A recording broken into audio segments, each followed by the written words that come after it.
छत्रपती शिवाजी महाराज की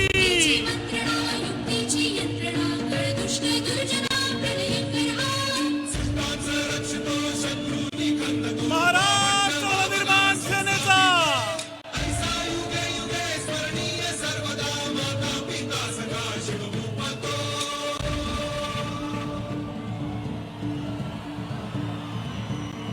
महाराष्ट्र निर्माण सेनेचा सन्माननीय राजसाहेब ठाकरे यांचा सन्माननीय राजसाहेबांना विनंती करतो की शिवछत्रपतींच्या पुतळ्यास्थानी पुष्पहार अर्पण करावा.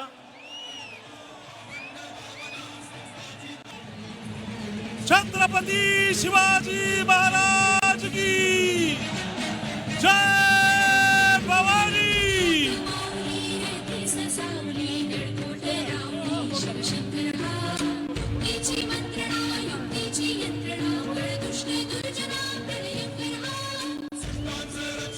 मी या ठिकाणी आपली सर्वांची रजा घेताना एवढीच विनंती करीन की या देशाला एकदा कळू द्या की हिंदू जननायक कोण आहे. हिंदू जननायक सन्माननीय राजसाहेब ठाकरे यांचा. धन्यवाद. जय हिंद, जय महाराष्ट्र. मराठवाड्याच्या वतीनं मी दिलीप धोत्रे, शहराध्यक्ष आशिष सोरडकर आणि गजन गौडा यांना, सतनाम सिंग गुलाटी, सुमित खांबेकर यांना विनंती करतो की आपण शहराच्या वतीनं माननीय साहेबांचं स्वागत करावं. सन्माननीय राजसाहेब ठाकरे यांचा गर्व से को हम, गर्व से को हम, गर्व से को हम. जय भवानी. सन्माननीय राजसाहेब ठाकरे यांचं छत्रपती शिवाजी महाराज की, छत्रपती शिवाजी महाराज. सन्माननीय राजसाहेब ठाकरे यांचं हिंदू जननायक माननीय राजसाहेब ठाकरे यांचं.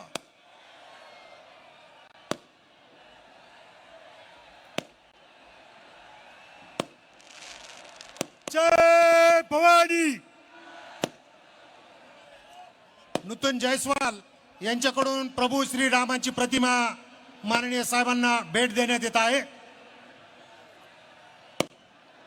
प्रभू श्रीरामांची प्रतिमा माननीय साहेबांना, हिंदू जननायक माननीय राजसाहेबांना प्रभू श्रीरामांची प्रतिमा भेट देण्यात येत आहे. यानंतर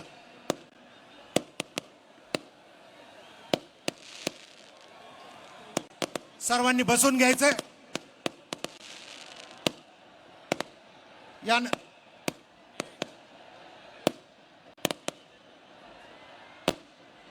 मनसे नेते माननीय अभिजित पानसे यांना मी विनंती करतो की आपण आपलं मनोगत व्यक्त करावं. अभिजित पानसे.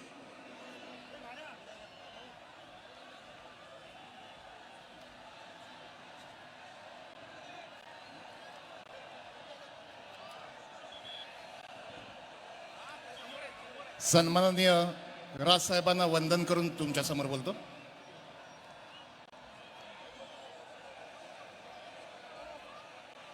पुढच्या 5 मिनिटात सन्माननीय राजसाहेब आपल्याला मार्गदर्शन करणार आहेत.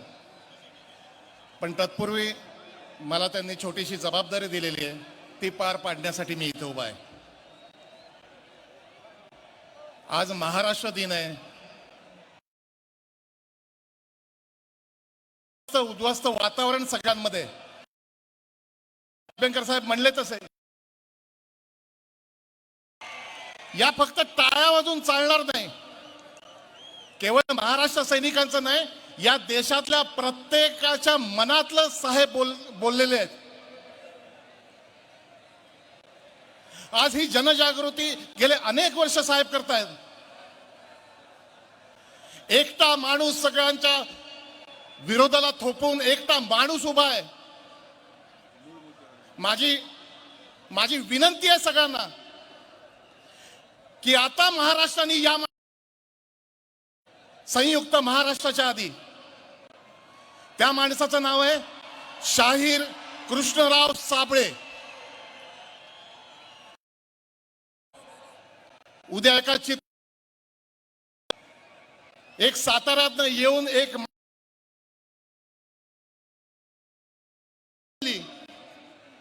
आणि शाहीर साबळेंच्या भूमिकेत एक महाराष्ट्राचा सुपरस्टार घेऊन येतोय. मला असं वाटतं की ते तुम्ही चित्र बघितल्यावर तुम्हाला स्पष्ट होईल. मी विनंती करतो सुप्रसिद्ध दिग्दर्शक केदार शिंदे आणि महाराष्ट्र करतो की या चित्रदर्शनाचं अनावरण त्यांनी करावं.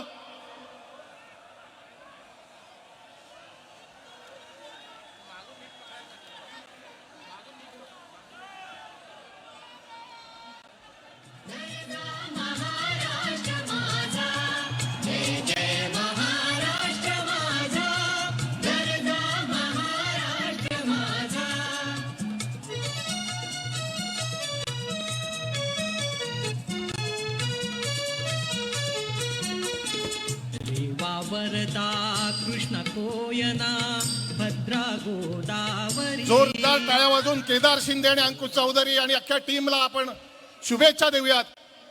आणि मी विनंती करतो की या शाहीर साबळेंवरची जी चित्रकृती आहे त्याचा टीजर लावण्यात यावा.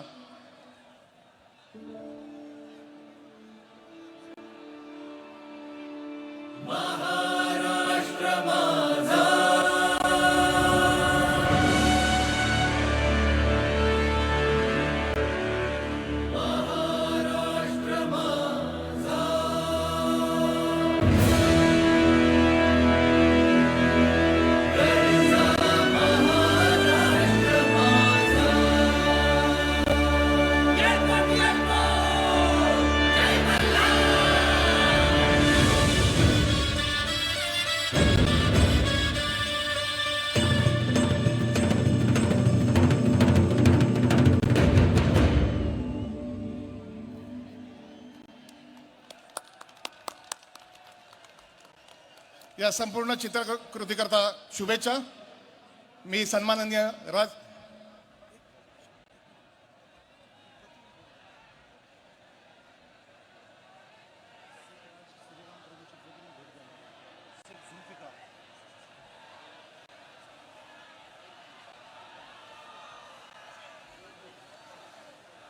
कृपया मागे उभे राहा.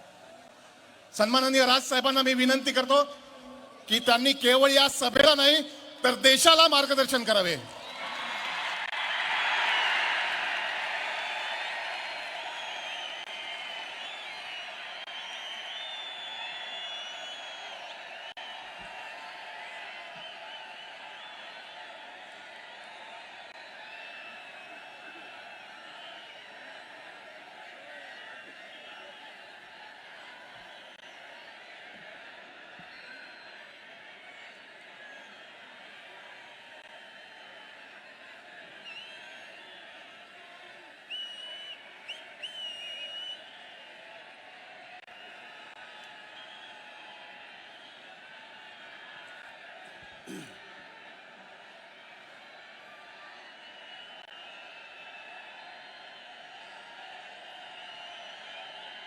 जमलेल्या माझ्या तमाम हिंदू बांधवांनो, भगिनींनो आणि मातांनो,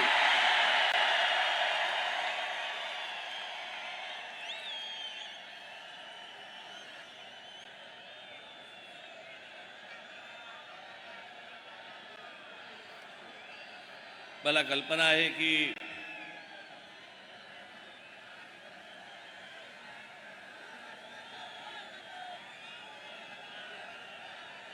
बसायला सोडा पण उभं राहायला पण जागा नाहीये.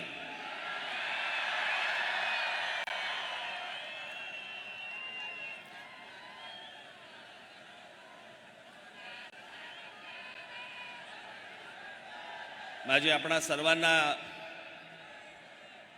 नम्र विनंती आहे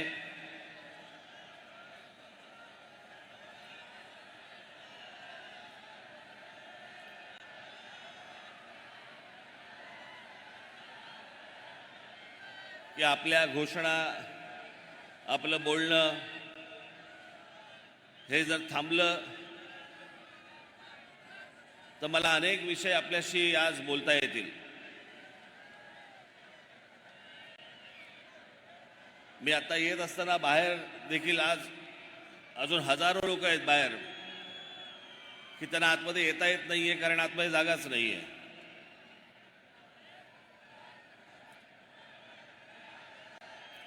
आज सर्वप्रथम मी आपणा सर्वांना 1 मेच्या महाराष्ट्र दिनाच्या सर्वांना मनपूर्वक शुभेच्छा देतो. कामगार दिनाच्या मनपूर्वक शुभेच्छा देतो आणि बोलायला सुरुवात करतो.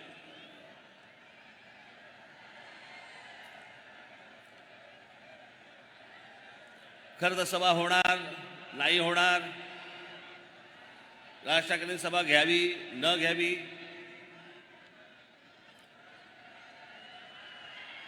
सभेला परवानगी मिळणार नाही मिळणार,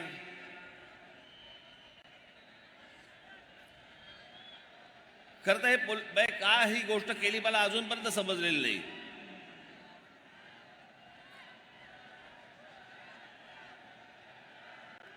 मी महाराष्ट्राच्या कुठच्याही कोपऱ्यामध्ये जरी मी समजा सभा घेतली असती तरी दूरदर्शनवरनं तुम्ही पाहिलंच असतात ना.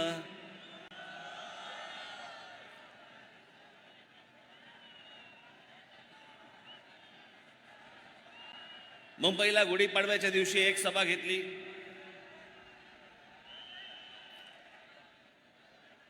त्याच्यानंतर त्या सभेनंतर बरेच जण बडबडायला लागले. मग त्यांना उत्तर देण्यासाठी म्हणून एक उत्तर सभा ठाण्यामध्ये घेतली.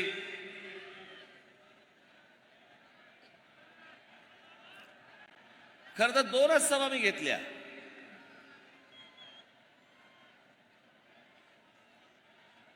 पण या 2 सभांवरती किती बोलतायत.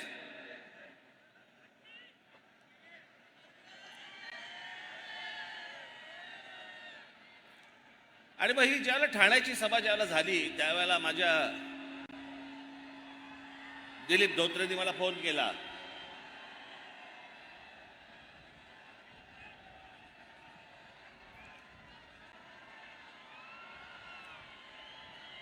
बसतील शांत, जागा नाही, ऐकता येणार नाही त्यांना.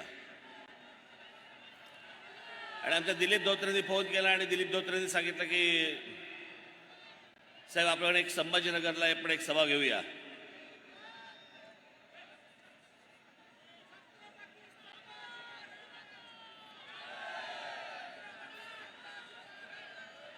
आणि म्हटलं हा तर संभाजीनगर हा तर महाराष्ट्राचा मध्य,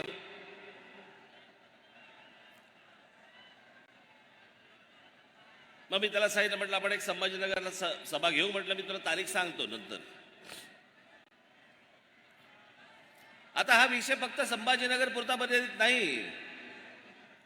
माझ्या ह्याच्या पुढच्या सगळ्या सभा या सगळ्या मराठवाड्यातल्या प्रत्येक जिल्ह्यामध्ये होणार आहेत.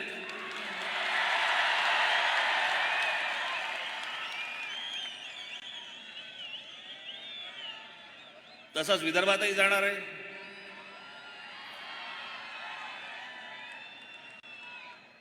आपल्या कोकणातही जाणार आहे, उत्तर महाराष्ट्रातही जाणार आहे, पश्चिम महाराष्ट्रातही जाणार आहे.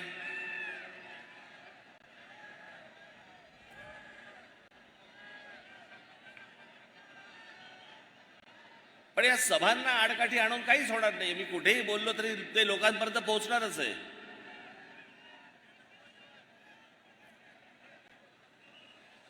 कोंबडा झाकायचं ठरवलं तरी ते उगवायचा थोडी राहतं. सूर्य उगवतोच.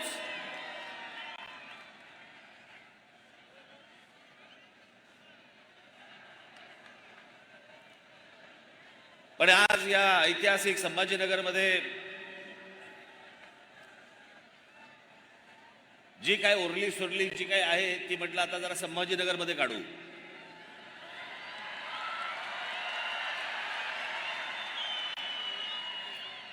मला कल्पना आहे की महाराष्ट्रामध्ये अनेक प्रश्न आहेत. पिण्याच्या पाण्याचा प्रश्न आहे, संभाजीनगरमध्ये शहराचा मध्ये पिण्याच्या पाण्याचा प्रश्न आहे. 10 दिवसांनी पिण्याचं पाणी येतं.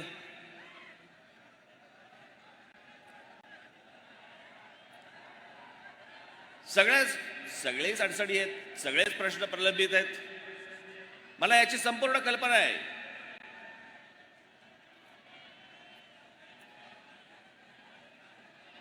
पण आजचे जे काही प्रमुख विषय आहेत या प्रमुख विषयांना धरून मी आजचं तुमच्याशी बोलणार आहे.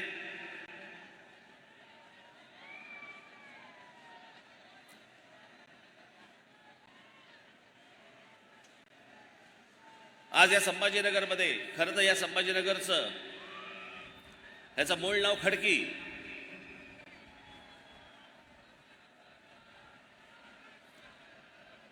आपल्या दोन्ही राजधान्या इथल्याच.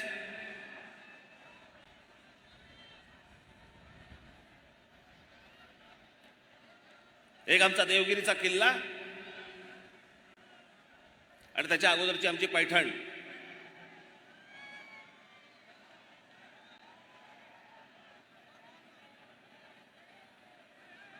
मला असं वाटतं आजचा महाराष्ट्र दिन 1 मे आपण साजरा करताना पहिल्यांदा आपण थोडासा महाराष्ट्र नीट समजून घेणं गरजेचं आहे.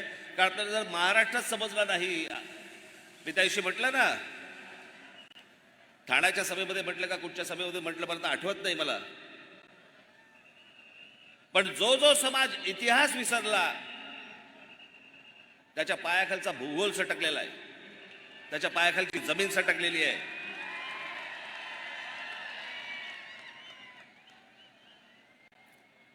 आणि म्हणून मला असं वाटतं की थोडासा इतिहास आपण समजून घेणं गरजेचं आहे की आपण कोण आहोत. आपण महाराष्ट्राचे आहोत, आपण मराठी आहोत.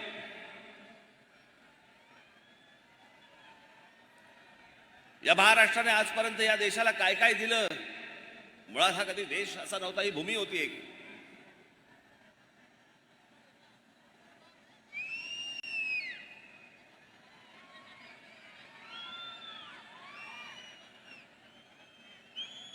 पण आमच्या ज्ञानेश्वर गेल्यानंतर ज्या वेळेला अल्लाउद्दीन खिलजी ज्या वेळेला महाराष्ट्रामध्ये इथे आला,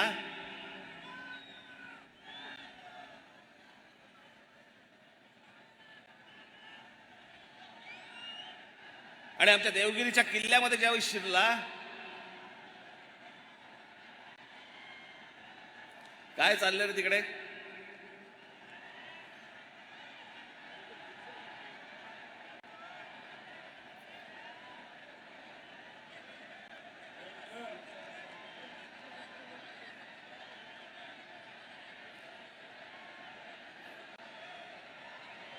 जर कोणी टाळकी जर काही गडबड करायला आली असेल तिथल्या तिथे हाणा.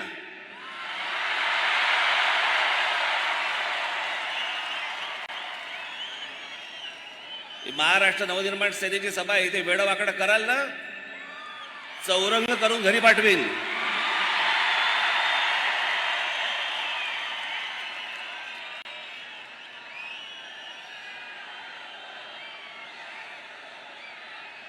बसा बसा. लगेच बघायला लागले काय झालं काय झालं. काय नाही झालं, बसा.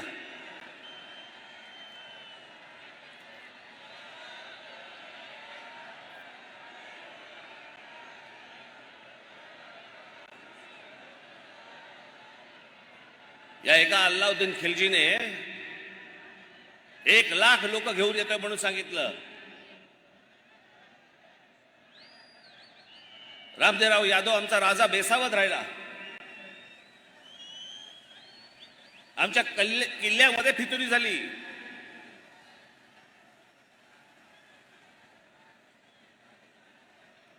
आणि ते 1 लाख लोक नव्हतीच येणारी.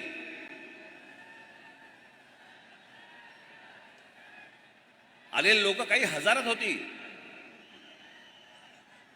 मी ज्यावेळेला हा इतिहास ज्यावेळेला वाचतो त्यावेळेला मला कळतं. नाही तर आजच्या सोशल मीडियावरती आपल्याला बघतो ना आपण, अल्लाउद्दीन खिलजीचं सैन्य येत आहे ही महाराष्ट्रातली पहिली फेक न्यूज. आपण फेक न्यूज हल्ली फक्त व्हॉट्सअपवरती बघतो. वाटेल ते देतात, वाटेल ते सांगतात.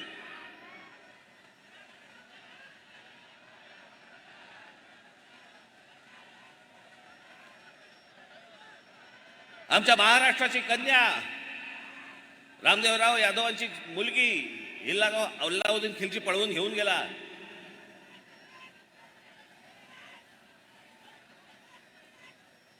महाराष्ट्रामध्ये अंधकार पुढचे साधारणपणे 400 वर्ष महाराष्ट्र खितपत होता.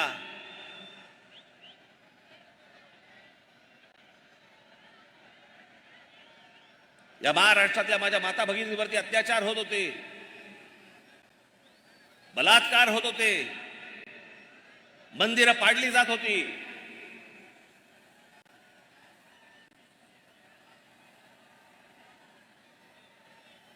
याच पैठणीला आमच्या एकनाथ महाराजांनी तेव्हा तिथे आरोळ दिली, दार उघड भये दार उघड. हे नाही पाहत आता पावत.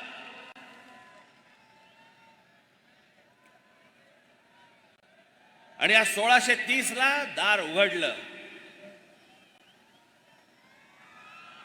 आमच्या छत्रपतींचा जन्म झाला.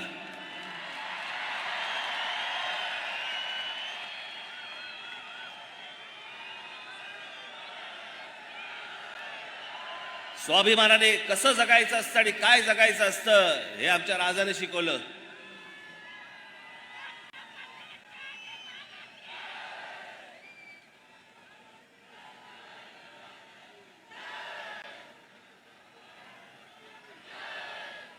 महाराज गेले, इथे आमच्या नांदेडला राहणारे खूप मोठे लेखक नरहर कुरुंदकर, या कुरुंदकरांच्या पुस्तकामध्ये फार छान वर्णन केलेलं आहे त्यांचं.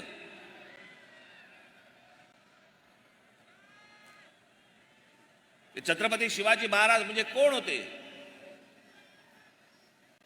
आपण फक्त काय विचार करतो, अफजल खानाचा कोथळा पाडला, शाहिस्ते खानाची बोटं छाटली, आग्र्यावरून तिथून निसटले.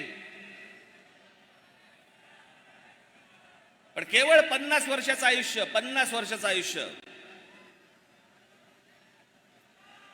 इतका मोठा हा राजा, हा बादशाह औरंगजेब, हा शिवाजी महाराजांना तिथून निसटल्यावरती मारण्यासाठी म्हणून इथे आला, सगळं काही सोडून. महाराष्ट्रामध्ये औरंगजेब आलाय 1681 साली आणि महाराजांचा मृत्यू झालाय, महाराजांचं निधन झालंय 1680 साली. औरंगजेबाला माहित नव्हतं का की ज्याच्यासाठी म्हणून आपण महाराष्ट्रामध्ये चाललेलो आहोत तो माणूसच राहिलेला नाहीये, आपण कशासाठी चाललोय. तरी पुढची 27 वर्ष हा औरंगजेब या महाराष्ट्रामध्ये इथे राहिला आणि इथं मेला. 27 वर्ष परत कधी आग्र्याला गेलेला नाहीये. इथे संभाजीराजे त्यांच्याशी लढले, संताजी धनाजी लढले, राजाराम महाराज लढले, तारा राणी साहेब लढल्या.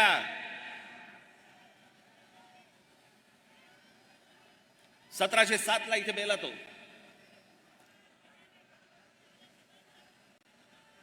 औरंगजेबाने जी पत्र पाठवलेली आहेत ना,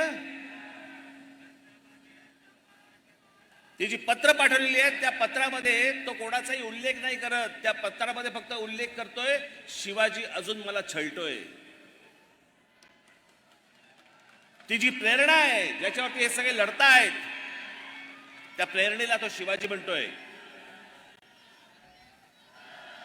तो वेडा नव्हता, खुळा नव्हता. त्या औरंगजेबाला फक्त कळलं होतं की शिवाजी व्यक्ती नाहीये, शिवाजी हा विचार आहे.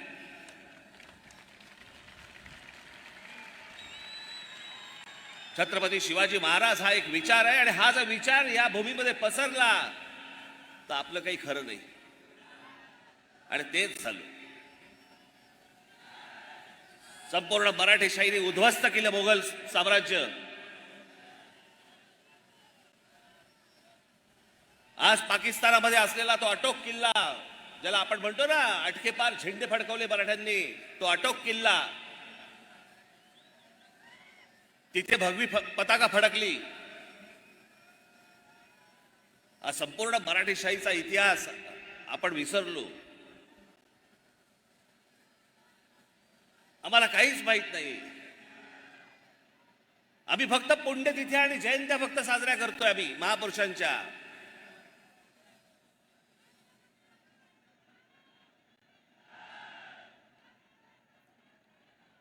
आमच्या डॉक्टर बाबासाहेब आंबेडकरांचं काय वाक्य आहे?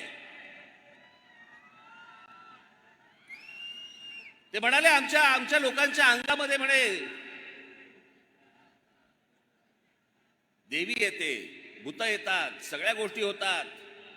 काय वाक्य आहे त्यांचं, अप्रतिम वाक्य आहे. त्याच्यात बाबासाहेब म्हणतात, ज्या दिवशी या देशातल्या या समाजाच्या अंगामध्ये शिवाजी नावाचं भूत येईल ना, त्या दिवशी अख्खं जग पादाक्रांत करून टाकू आपण.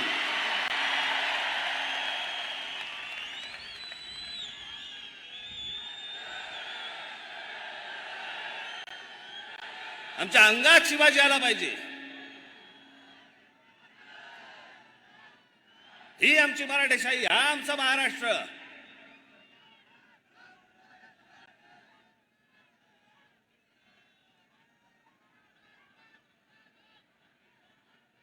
आज काय महाराष्ट्राची परिस्थिती झाली आहे? आमच्या महाराष्ट्राची आबरू वेशीवरती टांगली जाते. रोज आमच्या ते महाराष्ट्रामधले नेते वाटतील ते बरळतायत, वाटतील ते बोलतायत.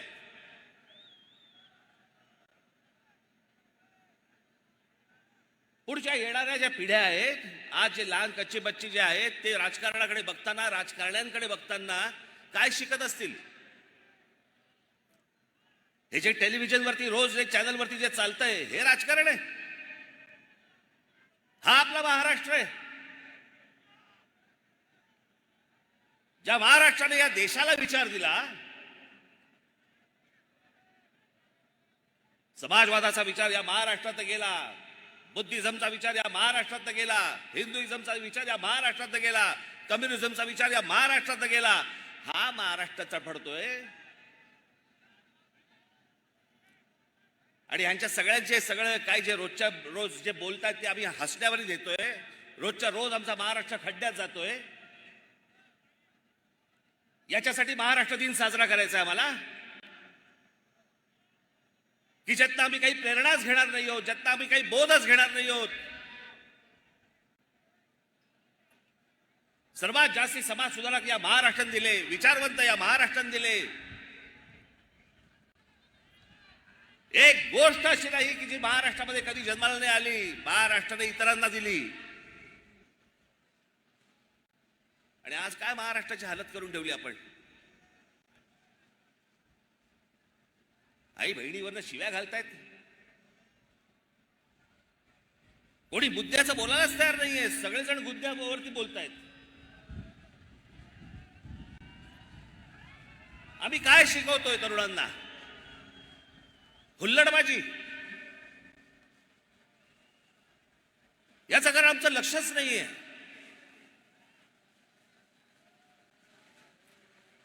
राज ठाकरेंचं भाषण आहे, हल्ला गुल्ला करा, घोषणा द्या, बस निघालो आम्ही. आम्हाला यातनं काही घ्यायचं नाही. इथेच मरतो आपण. त्या आमच्या हाताला काही लागत नाही. आणि या सगळ्या राजकारणाला हेच हवंय.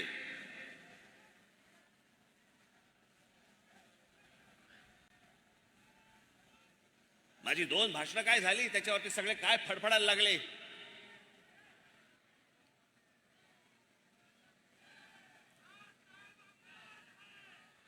शरद पवार सांगतात की 2 समाजामधला म्हणे हे दुई माजवतायत.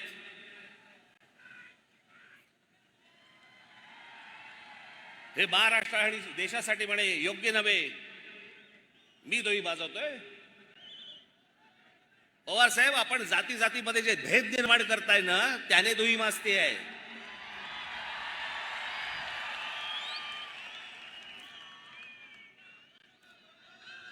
प्रत्येक व्यक्ती जातीतनं बघायची. हातामध्ये पुस्तक घेतल्यानंतर पुस्तकाचा लेखक कोणत्या जातीचा आहे त्याचा विचार करून बोलायचं. मी त्या दिवशी जेव्हा बोललो, आज आत्ता घरी जेव्हा जाल त्यावेळेला युट्यूब वरती काढून बघा, सर्व राष्ट्रवादी काँग्रेसच्या आतापर्यंतच्या सभा काढून बघा. कधीतरी शरद पवार साहेबांनी महाराजांचा, छत्रपती शिवाजी महाराजांचा उल्लेख केलाय का? आत्ता बोलायला सुरुवात झाली, आत्ता सुरुवात झाली मी बोलल्यावरती, तोपर्यंत काही नाही. आणि काहीतरी व्हिडिओ काढतायत, तल्लीन झालेत आणि गीत रामायण ऐकतायत आणि बाजूला शिवाजी महाराजांचं पुस्तक ठेवलंय. कशासाठी खोटं करताय? ज्या दिवशी मी त्या दिवशी म्हटलं माझ्या सभेमध्ये, बस रे आता बस.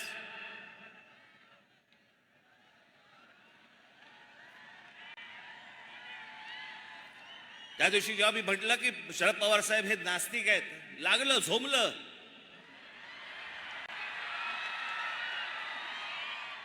जे मला माहिती होतं ते मी बोललो. मग लगेच देवाचे बिवाचे फोटो काढले सगळे, पूजा करताना, नमस्कार करताना वगैरे. अहो, देवा बिवाचे कशाला फोटो काढताय? आपली कन्या लोकसभेमध्ये बोलली आहे की माझे वडील नास्तिक आहेत.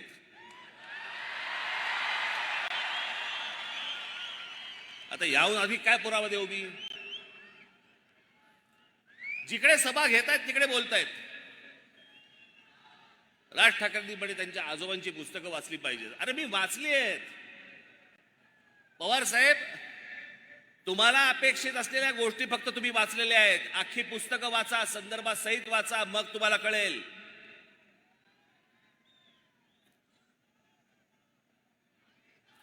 माझ्या आजोबांनी जे लिहून ठेवलंय ते जर समजा तुम्ही नीट वाचलं तर ते परिस्थितीला धरू नये. ते व्यक्तिसापेक्ष आहे.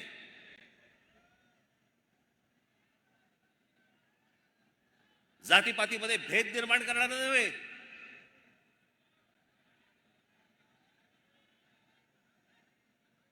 हा आपला हिंदू धर्म मानणारा माणूस होता, तो त्याची पूजा करणारा माणूस होता. या धर्मामधल्या ज्या चुकीच्या गोष्टी होत्या त्या चुकीच्या गोष्टींवरती बोट दाखवणारा माणूस होता की हे गोष्ट होता का बरे. माझे आजोबा हे भटभिक्षुकीच्या विरोधात होते.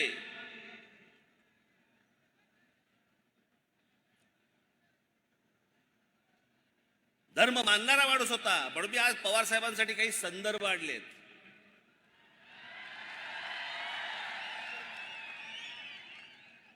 आपण तर ऐकावंच, पण या टेलिव्हिजन चॅनलच्या माध्यमातून मी आपल्याला सांगतोय, संपूर्ण महाराष्ट्रात देखील डोळे उडे ठेवून, कान देऊन याच्या पुढची मी काही गोष्टी ज्या सांगणार त्या ऐकाव्यात की ह्या लोकांनी कसं विष पसरवलं ते महाराष्ट्रामध्ये जातीचं.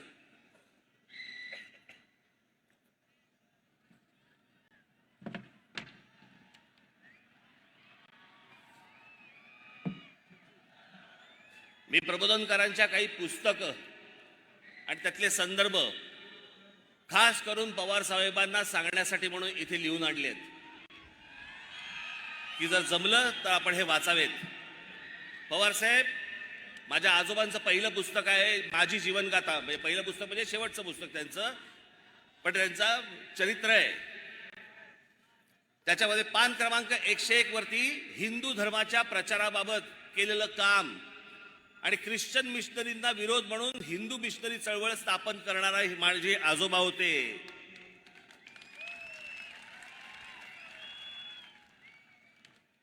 महाराष्ट्रामधला नवरात्रोत्सव आपल्याला कल्पना नसेल, सार्वजनिक नवरात्रोत्सव सुरू करणारे माझे आजोबा होते, प्रबोधनकार ठाकरे होते.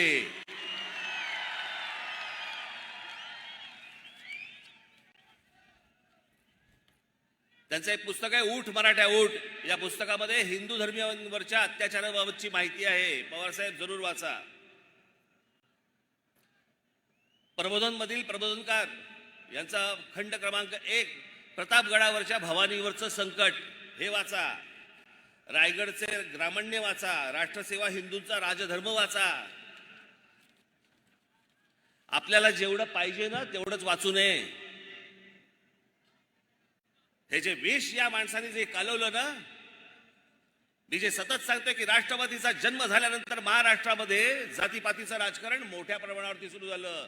जात प्रत्येक जण मानत होता, जात प्रत्येकाला प्रिय होती, पण दुसऱ्या जातीबद्दलचा द्वेष हा राष्ट्रवादी काँग्रेसच्या जन्मानंतर सुरू झाला.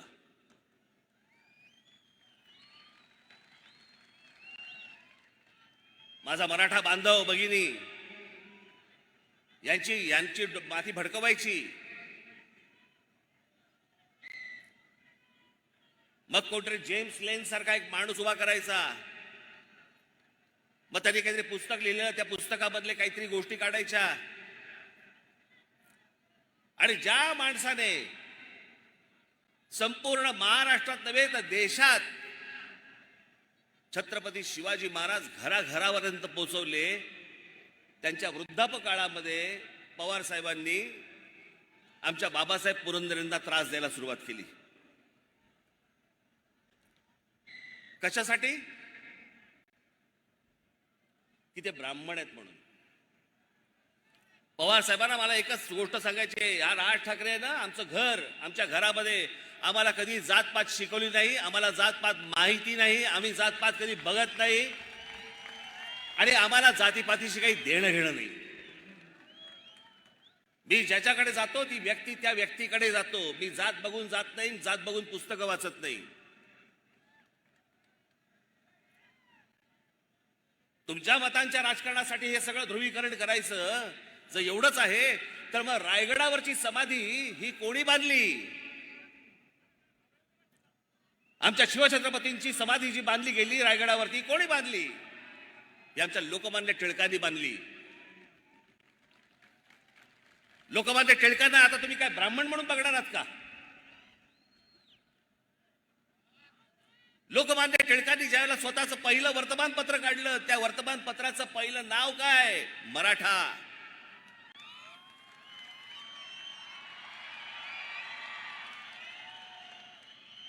हे पवार साहेब कधी सांगणार नाहीत. आता जेम्स लेन, इतकी वर्ष बघा ही माणसं सत्तेमध्ये होती, खेचून आणायचा होता त्या जेम्स लेनला, विचारायचा होता तुला कोणी सांगितलं हे? त्या जेम्स लेनची आता इंडिया टुडेने मुलाखत घेतली. त्या मुलाखतीमधले फक्त 4 प्रश्न मी तुम्हाला दाखवायला आणलेत. ते 4 प्रश्न फक्त आपण बघून घ्या. दाखव रे. एक मिनिट थांबा. ही जेम्स लेनची मुलाखतीतला काही भाग आहे. छत्रपती शिवाजी महाराजांची अपमानकारक माहिती तुम्हाला कोणी पुरवली होती? तुम्ही प्रश्न चुकीच्या पद्धतीने विचारत आहात. हे जेम्स लेन सांगतोय, मला कोणीही माहिती पुरवली नाही. माझं पुस्तक लोकांमध्ये प्रचलित असलेल्या कथांबद्दल आहे. या कथा सांगत असलेल्या लोकांनी नरेटिव्ह सेट करून ठेवलं त्याबद्दल आहे.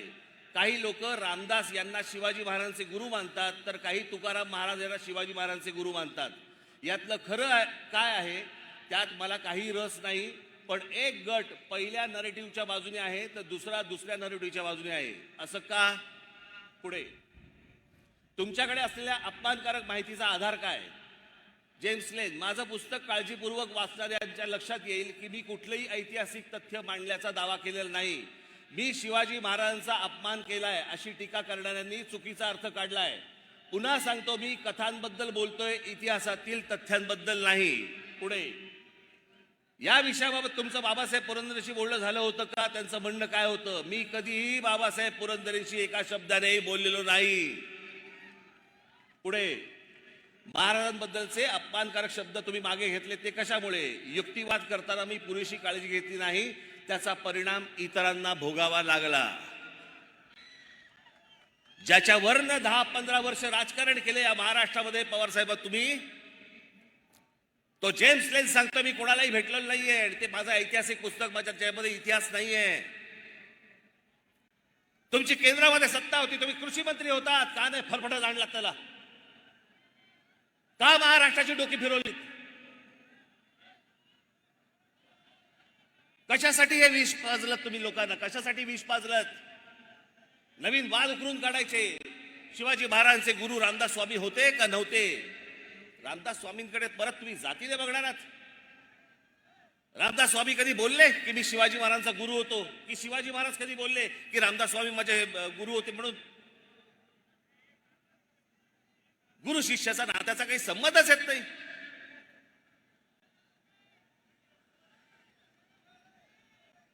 जे रामदास स्वामीने आजपर्यंत जे शिवाजी महाराजांवरती लिहून ठेवलेलं आहे ना, मी त्याच्या इतकं उत्कृष्ट शिवाजी महाराजांवरती लिहिलेलं आजपर्यंत कुठेही वाचलेलं नाही.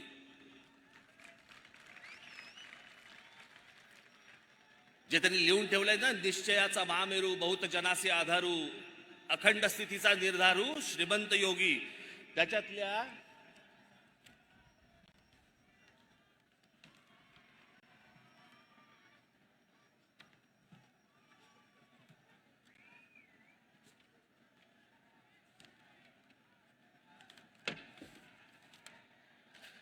फक्त शेवटच्या 3 ओळी वाचून दाखवतो.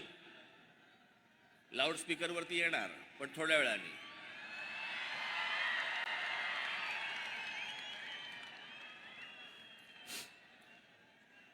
तुमचे देशी हे या ओळी येत नाहीत फारशा, पण हे मी तुमच्यासमोर पूर्ण वाचून दाखवतो म्हणून मी त्यात फक्त शेवटच्या 3 ओळी वाचून दाखवतो. तुमचे देशी वास्तव्य केले परंतु वर्तमान नाही घेतले, ऋणानुबंध विस्मरण झाले काय नेणो, सर्वज्ञ मंडळी धर्ममूर्ती काय सांगणे तुम्हाप्रती, परी धर्म संस्थापनेची कीर्ती सांभाळली पाहिजे. उदंड राजकारण तटले तेणे चित्त विभागिले, प्रसंग नसता लिहिले क्षमा केली पाहिजे. रामदास स्वामी छत्रपतींना सांगतायत क्षमा केली पाहिजे. माफ करा, मला मी लिहिलंय तुम्हाला पण मला माफ करा. गुरु शिष्याला लिहितो, कुठच्या शाळेतला शिक्षक जरा दाखवा मला. मी इतकं वर्ष शिकलो, मला नाही आजपर्यंत आठवत कुठच्या शिक्षकाने मला माफी मागितली माझी. आणि ही माफी नाहीये, यात प्रेम आहे. हे जातीपातीच्या विषापासून तुम्ही सगळ्यांनी दूर राहणं गरजेचं आहे. या पवार साहेबांना हिंदू या शब्दाचीच मुळात ॲलर्जी आहे.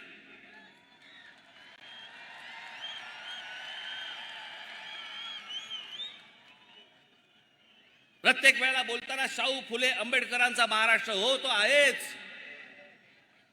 आमच्या शाहू फुले आंबेडकरांचा महाराष्ट्र आहे, पण त्याआधी आमच्या शिवछत्रपतींचा महाराष्ट्र आहे.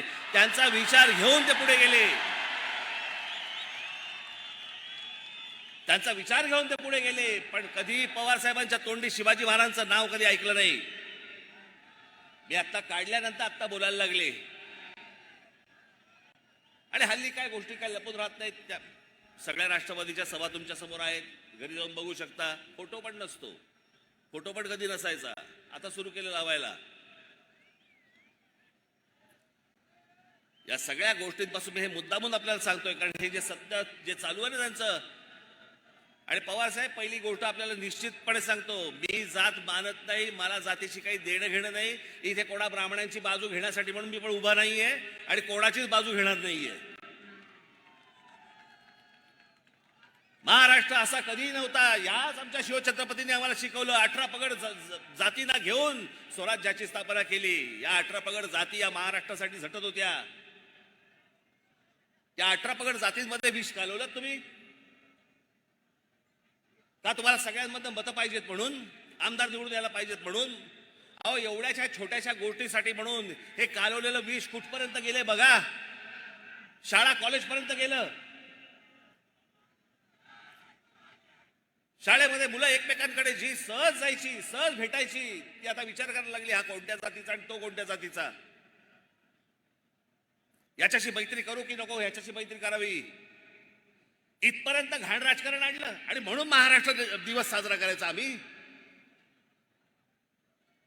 मी त्या दिवशी म्हटलं ना, अरे आम्ही जातीतनं बाहेर येत नाही आहोत. आम्ही हिंदू कधी होणार, आम्ही मराठी कधी होणार.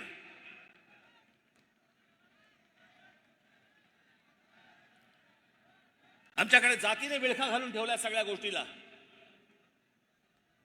याच्या उपर आम्ही बघायला तयार नाही आहोत. ज्या महाराष्ट्राने इतके उदात्त विचार या महाराष्ट्राने दिले, तो महाराष्ट्र जातीत सडतोय.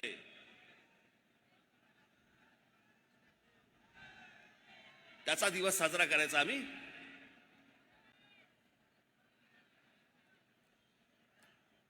या महाराष्ट्रामध्ये अनेक गोष्टी आहेत. ह्या आता लाऊडस्पीकरचा विषय,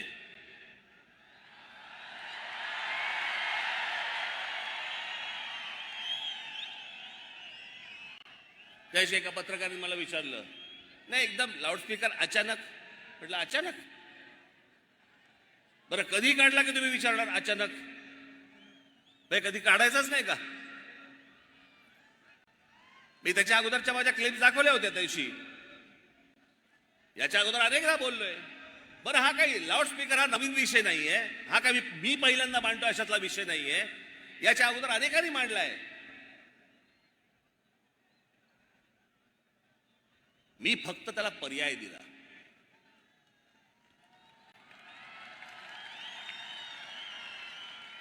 की लाऊडस्पीकर मशिदींवरचे लावून जर समजा तुम्ही गोंगाट करणार असाल तर त्या मशिदींच्या बाहेर आम्ही हनुमान चालीसा पढू, मोठ्याने लावू.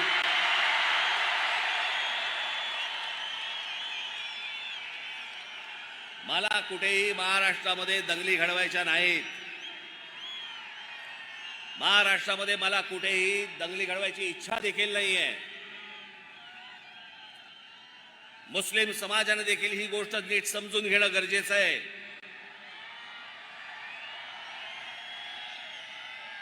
त्या दिवशी माझ्याकडे नाशिकला एक जण पत्रकार आले आणि ते पत्रकार मला ते मुस्लिम समाजातले होते आणि ते आले. त्या पत्रकारांनी मला सांगितलं, माझ्याकडे आतल्या पुण्याच्या केबिन मध्ये आतमध्ये आले आणि मला म्हणाले, साहेब मी मुसलमान आहे पण आम्हाला भोंग्याचा खूप त्रास होतो. म्हणजे माझा लहान मूल हे लाऊडस्पीकर लागले की म्हणे झोपेना ते आजारी पडायला लागलं. आणि दरवेळेला ते म्हणे झोपायला आलं लहान मूल माझं की म्हणे इकडनं म्हणे ते अजान आणि त्या सगळ्या बांग सुरू होतात आणि माझं पोर झोपू शकलं नाही. मग मी अनेकदा त्याला सांगितलं, पण एकदा मी मशिदीत गेलो, तिकडचे मौलवी होते, त्याला सांगितलं की माझ्या मुलाला त्रास होतोय तुमच्या भोंग्याचा, तुम्हाला जे काय पठण करायचं असेल ते मशिदीच्या आत करा, आम्हाला या लाऊडस्पीकरचा त्रास होतोय. त्याच्यानंतर त्यांनी काहीतरी कमी केलं आणि त्या दिवशी पण मी सांगितलं होतं, आज परत मी तुम्हाला सांगतो, लाऊडस्पीकर हा सामाजिक विषय आहे, हा धार्मिक विषय नव्हे. आणि लाऊडस्पीकर या विषयाला जर समजा तुम्ही धार्मिक वळण देणार असाल तर त्याचं उत्तर आम्हाला धर्मानेच द्यावं लागेल, एवढं पण तुम्ही लक्षात ठेवावं.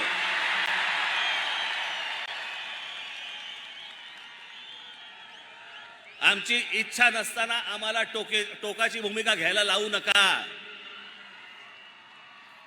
महाराष्ट्रामधली शांतता आम्हाला बिघडवायची नाही, इच्छाही नाही, गरजही नाही. परंतु जर समजा उत्तर प्रदेशमध्ये जर समजा लाऊडस्पीकर जर उतरवले जाऊ शकतात तर माझ्या महाराष्ट्रात का नाही उतरवले जाऊ शकत? सगळेच्या सगळे लाऊडस्पीकर हे अनधिकृत आहेत. सगळेच्या सगळे लाऊडस्पीकर अनधिकृत आहेत. सुप्रीम कोर्टाने सांगितलं पण आहे की स्थानिक पोलीस स्टेशनला किंवा त्यांना विचारल्याशिवाय तुम्ही लाऊडस्पीकर लावू शकत नाही, त्यांची परवानगी घ्यावी लागते. किती मशिदींकडे परवानगी आहेत?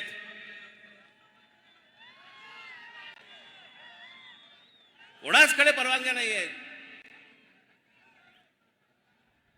मला कोणीतरी सांगितलं, कालच कोणीतरी सांगितलं, इथे संभाजीनगर मध्ये 600 मशिदी आहेत. बांगेची कॉन्सर्ट चालते की काय इकडे?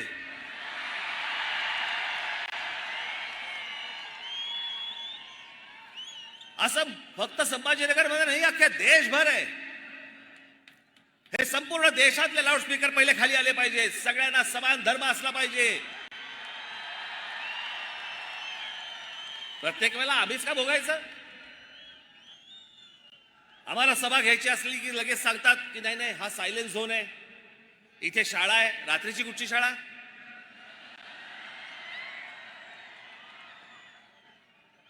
हा सायलेन्स झोन आहे, इथे शाळा आहे, इथे मंदिर आहे, इथे सभा नाही घेऊ शकत. आणि ह्याना कुठेही रस्त्यावरती येऊन तुम्ही नमाज पडताय. कोणी अधिकार दिले तुम्हाला?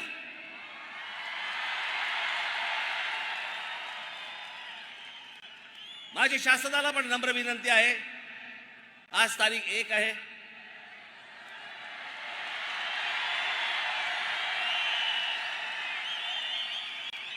उद्या तारीख 2 आहे,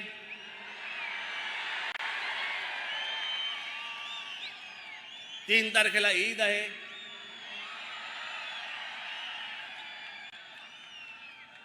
त्यांच्या सणामध्ये मला कुठच्याही प्रकारचं विष कालवायचं नाही. 4 तारखेपासून ऐकणार नाही.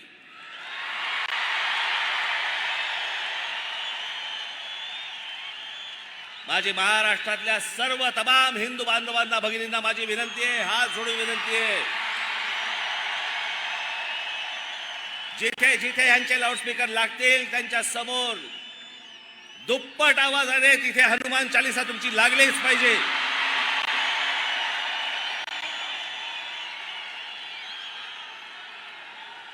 विनंती करून जर समजत नसेल तर आमच्या समोर दुसरा पर्याय उरत नाही. लाऊडस्पीकर तुमच्या धर्मामध्ये बसत नाही.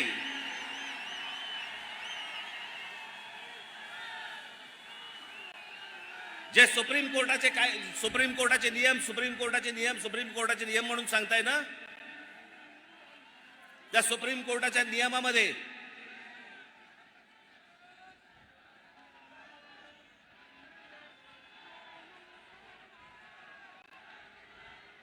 माझी पोलिसांना नम्र विनंती आहे, जर सभेच्या वेळेला हे बांग जर सुरू करणार असतील, आपण आत्ताच्या आत्ता ताबडतोब तोंडात बोळा कोंबावा. ह्यांना जर सहज सरळ मार्गाने जर समजा समजत नसेल तर मग त्याच्यानंतर महाराष्ट्रात काय होईल मला माहिती नाही.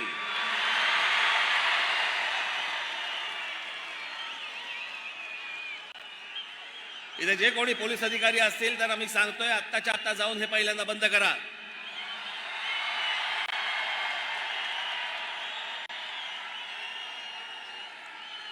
आणि माझं एक म्हणणं आहे या बाबतीत, त्यांना जर समजा सरळ भाषेमध्ये समजत नसेल ना तर एकदा काय ते तिच्या आईला होऊनच जाऊन देत.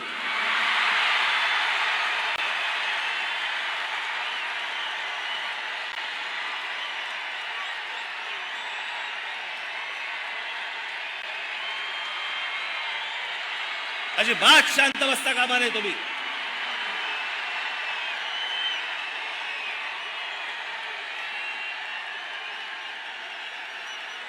संभाजीनगरच्या पोलिसांना माझी हात नम्र विनंती परत करतोय, मी आपल्याला परत सांगतोय,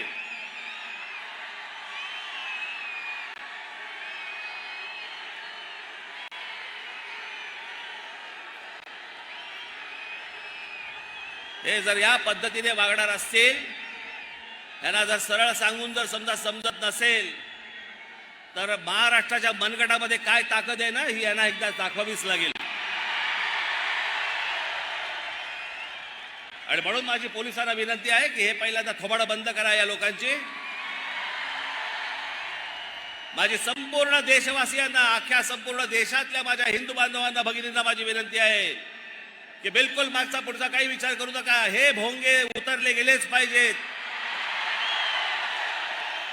सगळ्या धार्मिक स्थळांवरचे, मग उद्या मंदिरांवरचे असतील तरी उतरले गेले पाहिजेत, पण ह्यांचे उतरल्यानंतर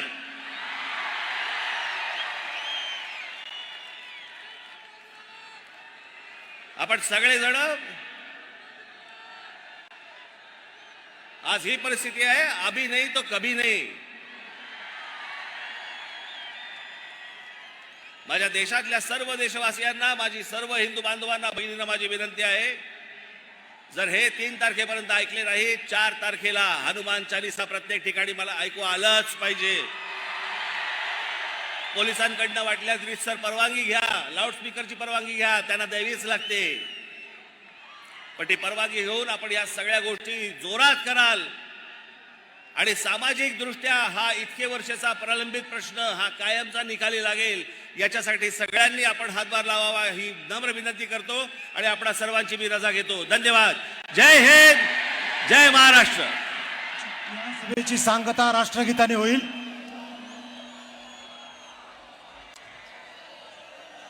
राष्ट्रगीत